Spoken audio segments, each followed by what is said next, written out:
여러분 안녕하세요. 참 반갑습니다. 2020년도가 이제 얼마 남지 않았습니다. 자, 우리 다음 주 같은 경우는 우리 고3 학생들이 이제 고등부에서 이제 아쉽지만 마지막 예배를 드리는 그런 시간이 될 겁니다. 전도사님도 엊그제까지만 해도 고등부에서 이렇게 뒤에서 드럼도 치고 수련회도 가고, 전도사님이 우리 영생의 멜로디처럼 시온의 밤이라고 방학 때마다 이렇게 열심히 연습하고 학원도 빼먹으면서 엄마한테 아빠한테 혼나면서까지 했던 그런 기억이 새록새록 납니다. 그런데 이번 연도는 이 코로나 때문에 하지 못했던 것들이 정말로 아쉬워요. 뭔가 이제 새로운 학생들이, 지금 고1 학생들이 올라오고 뭔가 더 열심히 해보고 뭔가 더 좋은 프로그램으로, 행사로 우리 고등부 학생들끼리 교제하고 더욱더 끈끈하고 전도사님과 얘기도 많이 하고 선생님들과 고민거리, 그리고 힘든 일이 있다면 서로 이야기해주고 서로 기도해주는 그런 고등부를 꿈꿔왔고 기도해왔습니다. 하지만 이 코로나 때문에 많이 모이지 못하고 서로에 대해서 더 많이 알지 못하고 서로를 위해서 기도해주지 못했던 것이 조금 아쉬운 것 같아요. 하지만 전도사님이 이렇게 생각합니다. 우리 고3 학생들이 떠나고 우리 고2 학생들이 또 2021년도를 지나서 2022년도에 또 청년부로 가고, 그리고 고1 학생들이 또 2년 뒤에 또 청년부로 가고, 이렇게 돼도 전도사님은 항상 여러분 이름 하나하나 생각하면서 기도를 할 것 같아요. 우리 고등부 학생들이 내가 친한 사람뿐만 아니라 내가 이름도 잘 모르고 어디서 본 것 같은데 얼굴만 기억나고 저번에 여기서 뭐 했던 것 같은데, 그런 사람들까지도 우리가 서로 기도해주고 중보해주는 그런 고등부가 되길 소망합니다. 참 시간이 빠른 것 같습니다. 이번 연도 초죠. 이번 연도 초에 전도사님은 수련회를 기획하고 있었어요. 진짜 우리 수련회 막 뜨겁게 해야지 계획하고 뭔가 새로운 시도를 준비하고 있었습니다. 하지만 코로나 때문에 우리가 수련회를 하지 못하고 뭔가 우리의 많은 학생들이 나오지 못했다는 것이 사실입니다. 근데 전도사님이 이렇게 생각했습니다. 하나님, 제가 정말로 열심히 하려고 했는데 왜 이런 코로나 때문에 왜 막으십니까? 근데 전도사님이 이렇게 생각해 봤습니다. 이 코로나 때문에 내가 잃은 것이 많은지 아니면 내가 얻은 것이 많은지. 근데 참 여러분, 참 신기한 사실은 뭔지 아세요? 코로나 때문에 한국 경제가 마비가 되고 예배가 수도권 같은 경우는 전도사들이 우리 학생들도 만나지 못하는 그런 경우가 허다합니다. 근데 전도사님은 생각을 해봤어요. 그래도 나는 행복한 사람이구나. 그래도 여러분을 이렇게 주일마다 만날 수 있고, 다는 아니지만 그래도 연락할 수 있고 따로 만날 수 있는 게 정말로 감사한 것 같아요. 근데 함부로 만날 수가 없어요. 왜냐하면 코로나 때문에 민감한 상황이기 때문이에요. 여러분은 코로나 때문에 얻은 것이 많나요? 잃은 것이 많나요? 아마 대부분이 잃은 것이 많다라고 생각할 겁니다. 길 가다가 지나가는 사람에게 물어봐도 코로나 때문에 잃은 게 많습니까? 얻은 게 많습니까? 물론 마스크 회사 같은 경우는 얻은 게 더 많이 있겠죠. 금전적으로, 재정적으로 더 부유해졌겠죠. 하지만 보통 우리 고1 학생들은 학교도 제대로 가지 못하고, 고1 때 친구들은 막 사귀고 놀러도 다니고 전도도 하고 예배도 드리고 막 그렇게 열심히 해야 되는 그 시기인데 그러지 못하고,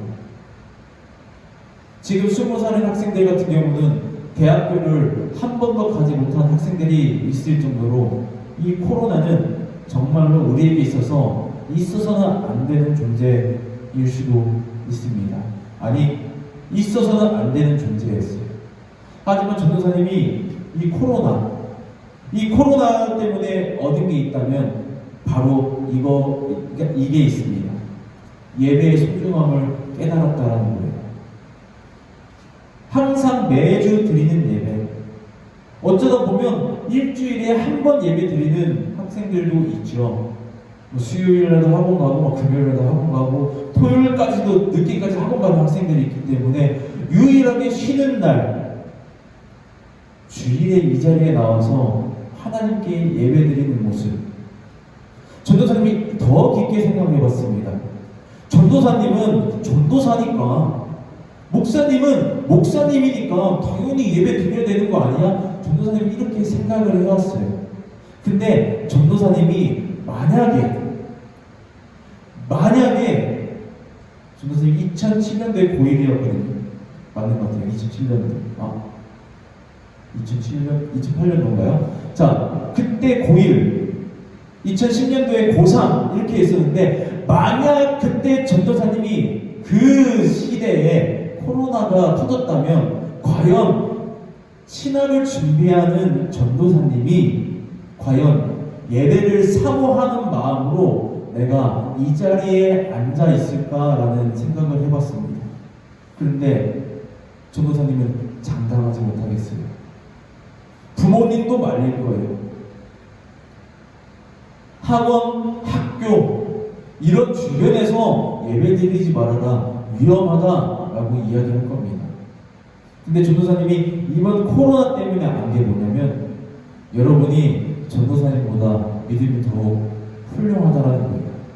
그렇다고 해서 집에서 온라인 예배 드리는 학생들이 믿음이 없다, 믿음이 작다, 그건 아니에요.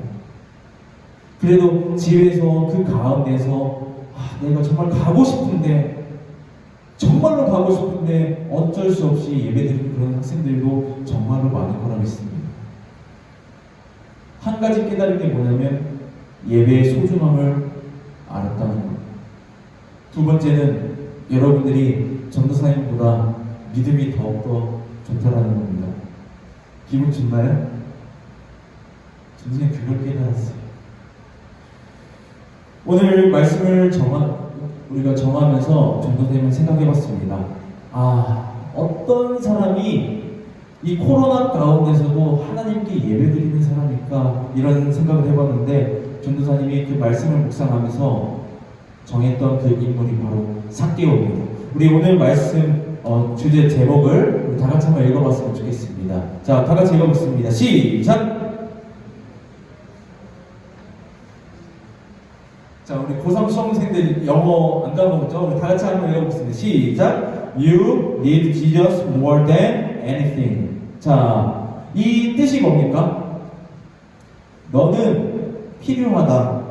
무엇보다, 어느 것보다 예수님이 필요하다입니다. 여러분, 예수님 필요합니까?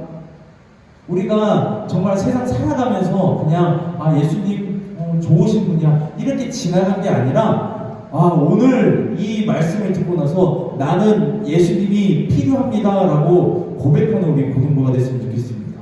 여러분, 삭개오 하면 뭐가 가장 떠오릅니까? 우리가 옛날에 우리가 개역 개정 전에는 우리가 어떤 나무에 올라갔다고 적혀 있었죠? 뽕나무라고 했습니다. 네, 맞습니다. 전도사님 어렸을 때까지만 해도 삭개오가 뽕나무에 올라갔다고 했어요. 근데 지금은 뭐죠? 우리 좀 이따 알아보도록 하겠습니다. 자, 삭개오 같은 경우는 우리가 직업이 있습니다. 직업은 이 사람의 정체성을 알게 해주는 아주 좋은 단서 중에 하나입니다. 여러분, 세리라고 혹시 아세요? 세리. 박세리가 아닙니다.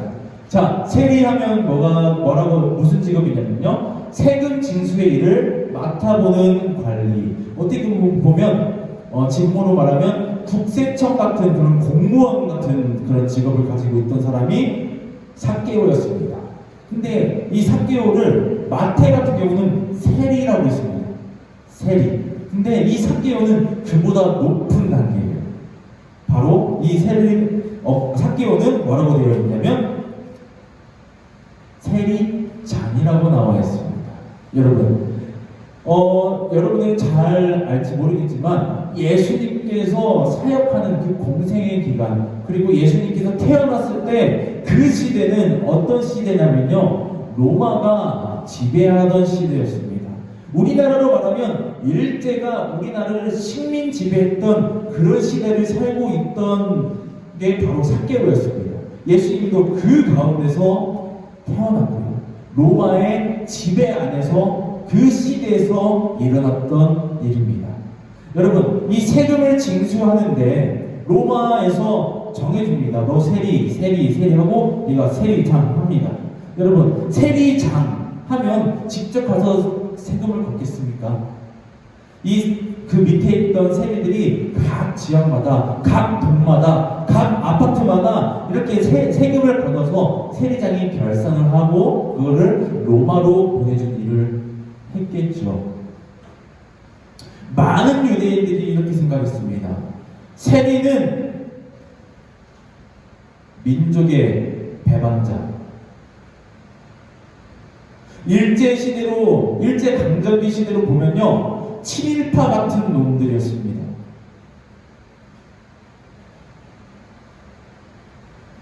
많은 유대인들의 세금, 돈을 걷어가고 자기의 이익을 취하고 로마한테 보낼 돈만 보내고 자기의 부를 축적했던 사람 중에 한 사람들이 바로 세리입니다.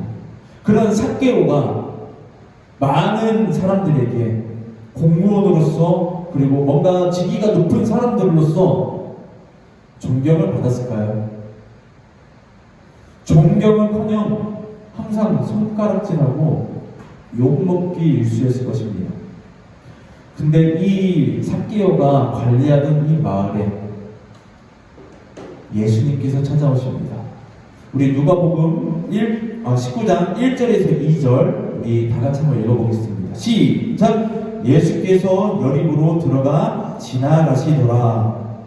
삭개오라 이름하는 자가 있으니 세리장이요 또한 부자라. 아멘. 성경에서 이렇게 나와 있습니다. 또한 부자다. 그리고 세리장이다. 이렇게 이야기하고 있습니다.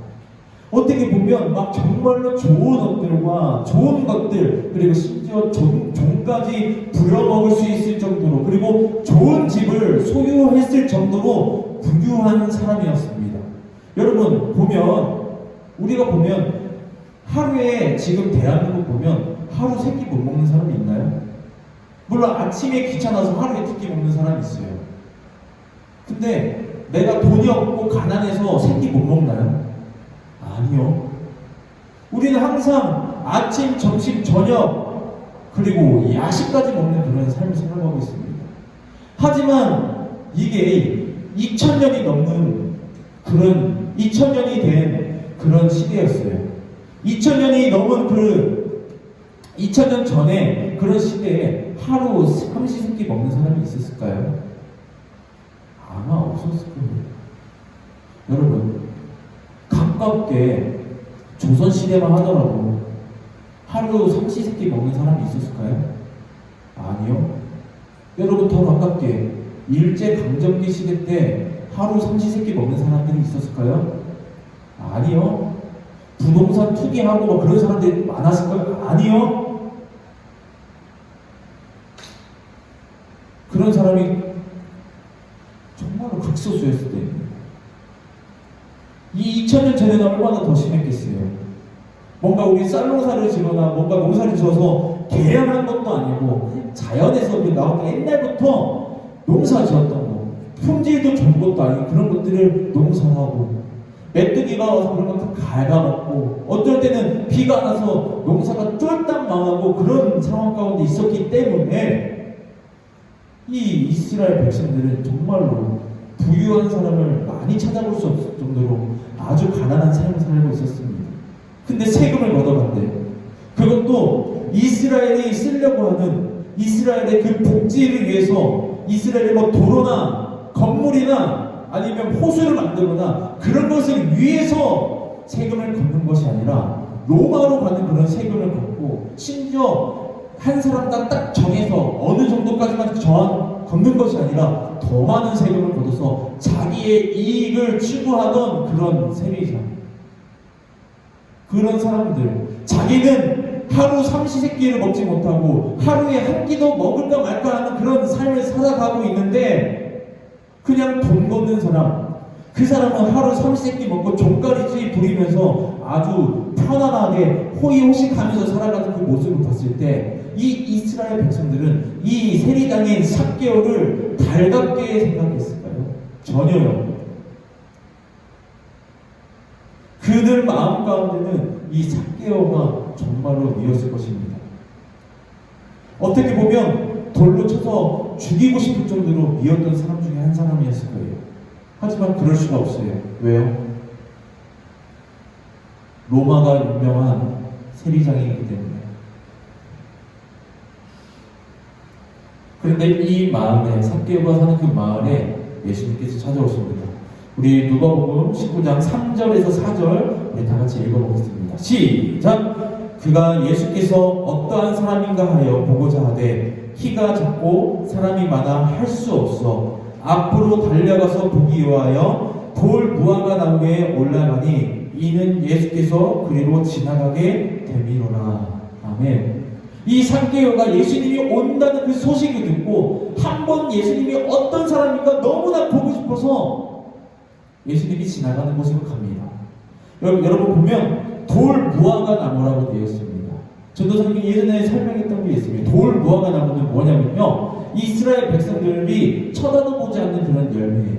여러분 무화과 나무 봤죠? 그런 게 아니라 아주 그냥 야생에서 그냥 보잘품 없는, 거름도 주지 않고 아무도 돌보지 않아서 열매도 보잘품 없는 그런 나무, 그게 바로 돌 무화과 나무예요.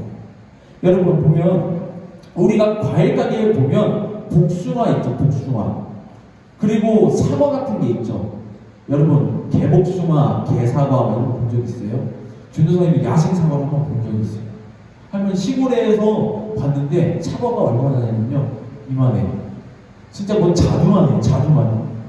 그래서 신기해가지고 아빠한테 따달라고 해서 먹어봤어요. 근데 이거는 저도 안 먹어요. 준도사님이 금식기도 가서 3일 굶어도 이거 먹지 못하겠다라고 생각하는 게 이 개복숭아, 개사과 이런 것들이에요. 근데 보면 이 돌 무화과 나무라고 있어요. 우리가 그렇게 이해했으면 좋겠습니다. 그냥 야생에서 아무런 거름이나 뭔가 막 이런 것도 하지도 않고 맛도 정말 없는 그런 게 바로 돌 무화과 나무였어요. 이 돌 무화과 나무는 뭘 뜻하냐면요, 누가 먹냐면요, 거지들이 먹습니다. 아무도 그냥 자기가 먹을 게 정말로 없기 때문에 이거라도 먹는 거예요. 그게 이 마을 한 어귀에 있었는데 이 삭개오가 그곳에 올라갑니다. 그곳에 올라가서 예수님을 쳐다보기 시작합니다. 우리 다 같이 마태복음 19장 5절 말씀 한번 다 같이 읽어보겠습니다. 시작! 예수께서 그곳에 이르사 쳐다보시고 이르시되 삭개오야 속히 내려오라. 내가 오늘 내 집에 유하여야 하겠다 하시니. 아멘. 많은 사람들이 있었을 겁니다. 전도사님이 그냥 전도사님 혼자 하는 추측이 아니에요. 예수님께서 삭개오를 만나기 전에 많은 병자들을 치유합니다. 안진뱅이를 일으키시고 손 못 쓰는 자를 고치시고 눈먼 자를 보게 하시고 많은 기적과 이적을 행했어요. 그러니까 많은 사람들이 예수님을 따라다녔어요. 예수님을 쫄쫄쫄 따라다니면서 예수님을 막 찬양하고 경배하고 예수님의 그 말씀을 듣기 위해서 쫄쫄쫄 따라다녔습니다.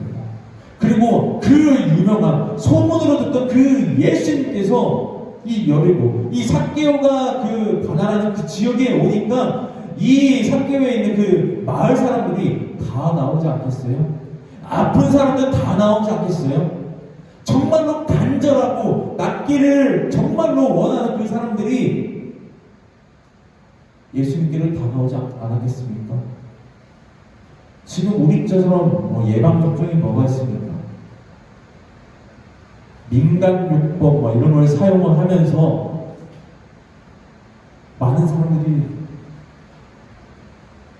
손 쓰고 눈 멀고 다리 절고 그런 뿐만 아니라 우리가 아는 그런 복통이라든지 치통 여러 가지 말이 있지 않았겠습니까? 그런 사람들이 예수님께서 쫙 찾아옵니다. 많은 사람들이 찾아오니까 이 삭개오가 키가 너무 작아서 예수님을 쳐다보지도 못하는 거예요. 그래서 이 삭개오가 어디에 뭐냐? 돌 무화과나무를 올라가요. 건들지도 사람들이 부자들은 그걸 쳐다보지도 않고 건들지도 않아요. 왜? 이거는 가난한 사람들이 먹는 거야. 부정해. 나하고 이건 절대 안 어울려. 그냥 이 무화과나무 만질 수도 있잖아요. 근데 유대인들은 그게 아니에요. 이걸 만지면 부정하다고 생각해요. 거룩하지 못하다고 생각하기 때문에 시체도 만지지 않아요. 부정하다, 성경에 말씀이 나오는 부정하다라고 말하는 것은 아예 건들지도 않습니다. 근데 이 삭개오가, 유대인 삭개오가, 세리장 삭개오가 그 가난한 사람들이 먹는다는, 부자들은 쳐다보지도 않고 먹지도 않고 만지지도 않는 그 돌 무화과나무에 기어서 올라가는 겁니다. 왜요? 예수님을 보고 싶어서. 근데 이 예수님께서 삭개오를 보고 나서 뭐라고 말씀하시냐? 내가 너의 집에서 유하여야 되겠다. 내가 너의 집에서 먹고 마시고 내가 잠까지 자야 되겠다 라고 삭개오에게 이렇게 얘기합니다. 여러분, 이 세리장 삭개오를 모르는 사람이 있었을까요? 내 눈에 가신 그 원수 같은 내 돈을 갈취해가는 그 사람을 모르는 사람이 있었을까요? 잘 사는 그 부자, 그 동네에서 정말 잘 사는 그 부자를 모르는 사람이 있었을까요? 다른 사람들은 해진 옷을 입고 다니고 가난하게 살아가고 있는데 정말 휘황찬란하고 온갖 보석들로 시장하고 다니는 이 삭개오를 모르는 사람이 있었을까요? 그리고 심지어 성경에서 웬만하면 말하지 않는데 키가 작다고 라고 말할 정도로 그렇게 왜소한 삭개오, 딱 눈으로 봤을 때 이 사람이 삭개오구나.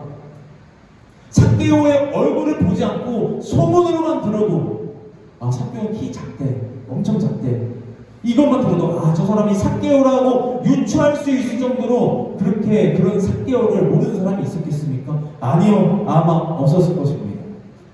그런 삭개오가 돌 무화과나무에 올라가서 예수님을 보니까 사람들이 봤겠죠. 근데 예수님께서 다가와서 그 삭개오에게 다가가서 말하는 거예요. 많은 사람이 둘러싸져 있고 삭개오한테 가서 내가 너의 집에 유하여야 되겠다 하니까 사람들의 딱 시선이 어떻게 되겠습니까? 사람들이 마음이 어떻게 되겠습니까? 예수님이 필요한 거는 난데, 우리 집에서 유하여야 되는데 왜 죄인, 저 쓰레기 같은 삭개오의 집에서 왜 자는지 아마 의아했을 것입니다. 이해할 수 없었을 거예요. 속으로는 뭐야, 예수님도 부잣집 가네? 이렇게 생각하는 사람도 있을 거예요.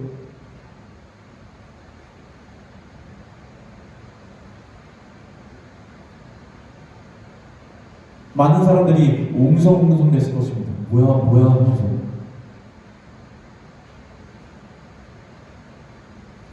우리 누가복음 19장 6절 말씀을 한번 합독했으면 좋겠습니다. 합독하겠습니다. 시작! 급히 내려와 즐거워하며 영접하거늘. 아멘. 이 삭개오가 돌 무화과나무에서 예수님을 쳐다보고 있습니다. 예수님이 내가 너의 집에 유하여야 되겠다 하니까 이 삭개오가 어떤 행동을 보이냐면 급히 내려와서 즐거워하며 영접하거늘. 유명 인사, 연예인 같은 분을 우리 집에 와서 밥도 먹고 마시고 잠까지 같이 자고 그것 때문에 그랬을까요? 아니요. 이 삭개오에게는 정말 필요한 무언가가 있었어요. 자기에게 있어서 뭔가 공허함이 있었고 정말 이 삭개오에게 있어서 가장 필요한 게 있었단 말이에요. 그게 바로 누구냐면 바로 삭개오를 찾아오신 바로 예수 그리스도란 말입니다. 그러니까 이 부자가 급히 내려와서 즐거워하며 영접하거늘. 아멘. 전도사님의 이 말씀을 읽으면서 유대인들, 어떻게 보면 우리 조선시대의 양반들은 비 올 때도 뛰지 않는다, 씻지 않는다, 자기들만의 뭔가 이상하게 막 그런 약속들이 있지 않나요? 양반들은. 이 유대인도 똑같아요. 유대인들은 나무에 올라가고 그러고 열매 막 이런 거 하는 거 가난한 사람들이만 하는 거예요. 신분적으로 낮은 사람들만 하는 건데, 이 삭개오가 거기까지 올라갔다는 것은 예수님을 정말 보고 싶었다는 것입니다. 이렇게 예수님께서는 삭개오에게 청합니다. 너의 집에 유하여야 되겠다. 우리 누가복음 19장 7절 말씀으로 다 같이 한번 읽어보겠습니다. 시작. 뭇 사람이 보고 수군거려 이르되 저가 죄인의 집에 유하러 들어갔도다 하더라. 아멘. 사람들이 말합니다. 수근수근 거립니다. 저가 예수 그리스도가 죄인의 집에 유하러 갔다. 죄인의 집에 유하러 갔다. 이건 뭐예요? 삭개오를 죄인 취급하는 거예요. 자기는 마치 의로운 사람처럼 생각을 하면서 나의 집에, 우리들의 집에 유하여야 되는데 삭개오 죄인, 저 죄인의 집에 유하러 갔다. 이렇게 사람들이 수군거리면서 말하고 있는 거예요. 어떻게 보면 뒷담화 까고 있는 거예요. 예수님. 아니 하나님의 아들이라고 하고 뭔가 어떻게 보면 거룩하고 뭔가 배울 것도 정말로 많고 병든 자를 치유하고 죽은 자를 살리시는 그 예수님이 죄인의 집에 갔다. 부정할 것이다. 이렇게 뒤에서 담화를 까고 있는 거예요. 여러분 인생 가운데 예수님이 찾아온 어떤 점이 있나요? 여러분 마음 가운데 예수님께서 항상 함께 하시나요? 우리 누가복음 19장 8절에서 10절 다 같이 한번 읽어보도록 하겠습니다. 우리 다 같이 읽겠습니다. 시작. 삭개오가 서서 주께 여짜오되 주여 보시옵소서 내 소유의 절반을 가난한 자들에게 주겠사오며 만일 누구의 것을 속여 빼앗은 일이 있으면 내각절이나 갚겠나이다.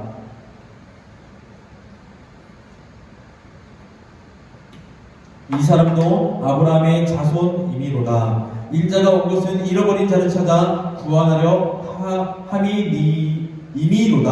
아멘. 자, 여러분에게 있어서 이 삭개오는 예수님을 만났습니다. 삭개오가 예수님을 만났어요.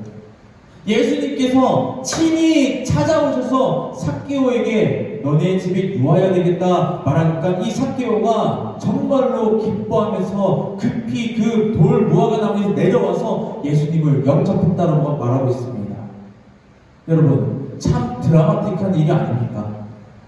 전도사님이 이 말씀을 읽으면서 이렇게 생각했습니다. 삭개오 기분 얼마나 좋았을까? 이 집에서 있었던 일을 우리 이렇게 성경에서 말하고 있습니다. 내 소유의 절반을 가난한 사람들에게 주겠습니다.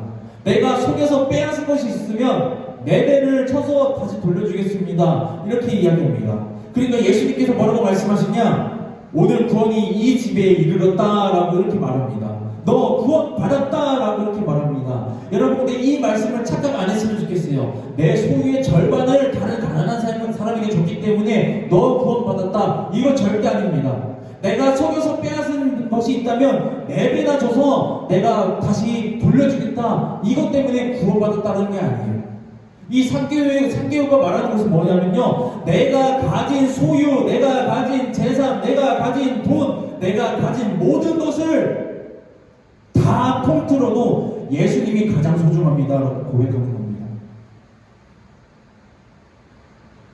이것은 내 것이 아니라 하나님의 것입니다라고 이야기하는 거예요. 여러분 부자 청년 이야기 아시나요? 부자 청년이 와가지고 예수님에게 이렇게 말합니다. 어떻게 하면 구원받을 수 있습니까? 어떻게 가면 천국에 갈 수 있습니까? 예수님께서 10계명 중에 몇 계명을 말합니다. 살인하지 말라, 거짓말하지 말라, 부모님을 공경하라 하면서 몇 가지 더 이렇게 이야기합니다. 근데 이 부자 청년이 이렇게 이야기합니다. 나는 이거 다 지켰는데. 그래서 예수님께서 이렇게 말합니다. 너의 모든 것을 팔아 가난한 사람에게 주고 나를 따르라.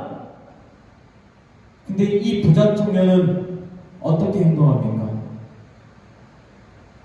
근심이 가득하여 돌아가니라 라고 이렇게 이야기하고 있어요. 나를 따르라는 것은 뭐예요? 다 팔고 나 따라와.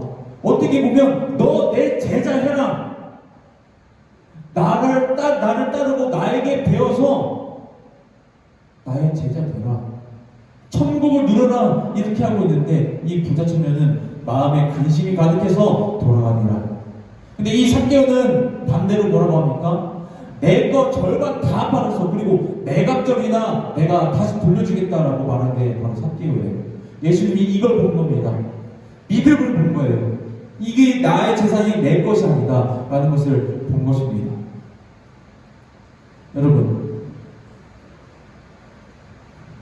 여러분 인생 가운데 예수님이 찾아오셨습니까? 찾아오셨나요?